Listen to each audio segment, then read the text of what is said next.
Hey, what's up, you guys? WWE Fan 0599 here again. And today we're going to review Back to the Future Part 3. So, Back to the Future Part 3 stars Michael J. Fox, Christopher Lloyd, and Christopher Lloyd. And what this film is about, it's about, what happens with Doc. Doc accidentally sent himself back to 1885, and now, Marty finds out that he's going to be killed within the next week, so he's got to try and, get Doc back to the future before he gets killed. So, yeah, that's what the basic plot of this movie is.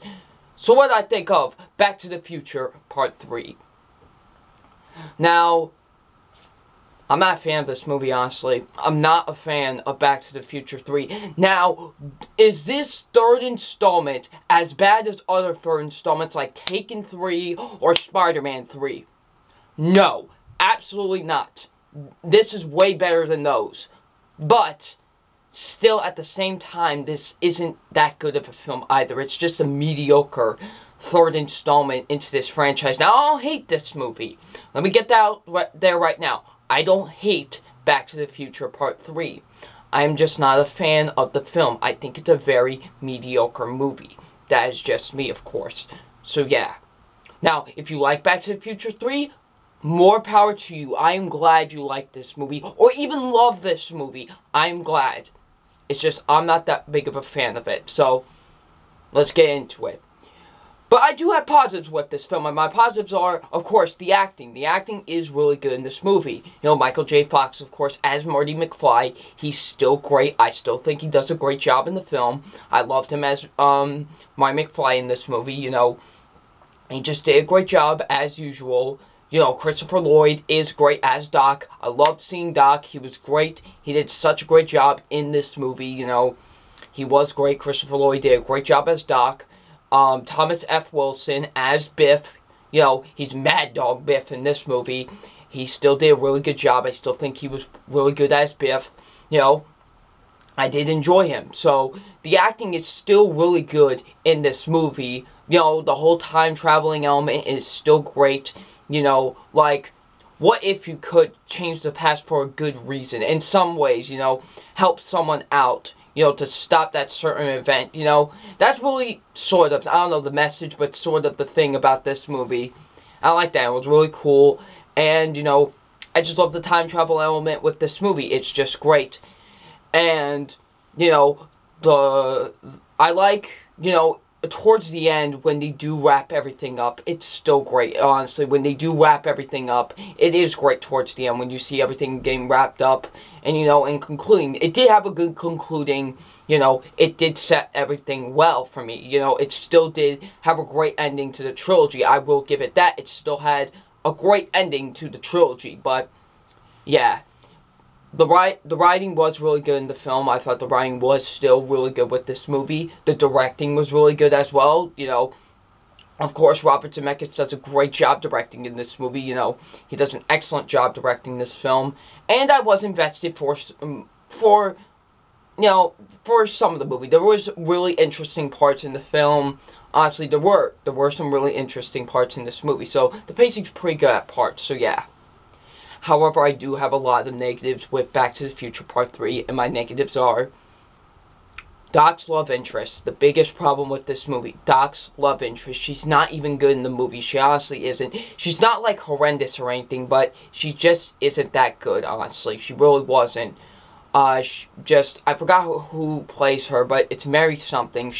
I've seen her in a lot of other films as well, but she just wasn't that good in this movie, and honestly, really did not fit in this movie. That leads into my next negative, which, the love story. The love story just does not work in this movie, honestly, Doc having a love interest, it really seems out of character for Doc, in my opinion. It really did. It was out of character to have Doc have a love interest, and it just really didn't really fit with me. Honestly, really wasn't that great, and just, it was kind of pointless. It was even pointless for Marty to have a girlfriend in this trilogy, because Jennifer did nothing in these movies. You see how I never talk about Jennifer in any of these films, because she does nothing. She's just there to be Marty's girlfriend, in my opinion. You know what I'm saying? Like, she's useless in all 3 movies, so it kind of makes no sense for a Doc to have a love interest either, because it's really out of character for him, so yeah.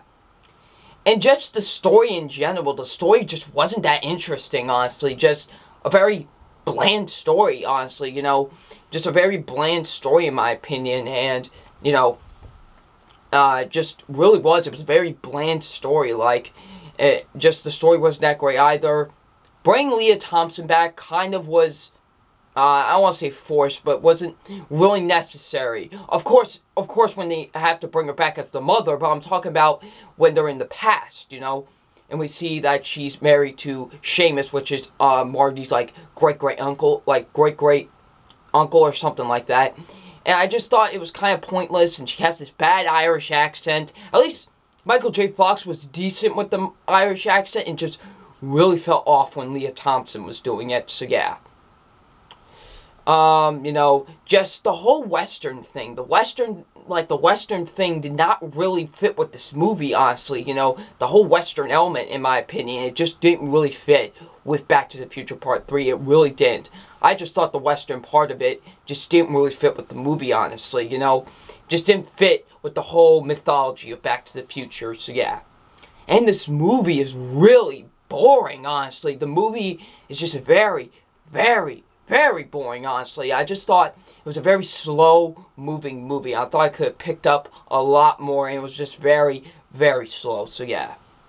Guys, like I said, I don't hate this movie. This isn't one of the worst 3rd installments I've ever seen in my life, but it's still a very mediocre 3rd installment. Like I said, it does conclude everything nicely, like I said, but it's just not that good of a film. And like I said, if you like this movie or love this movie, good for you. More power to you. You know what I'm saying? More power to you. Me personally, it was a very mediocre 3rd installment to the series. So yeah. It's time for my official grade on Back to the Future Part 3. And my official grade on Back to the Future Part 3 is a C+. Honestly, it's just an okay movie. Okay 3rd installment. Not the worst thing ever, but at the same time, still not that good either. So yeah, I just didn't really enjoy Back to the Future 3. So yeah. So, I would like to thank you all for watching my reviews for all 3 Back to the Future films. I really appreciate it. I'm glad I was able to review quite possibly one of the best trilogies ever created, and just was an honor to review all these films. So yeah. So what did you guys think of Back to the Future Part 3? Be honest. Do you like the film? Come on. Just be honest with me. If you like the film, don't be afraid to say you like the film. So yeah.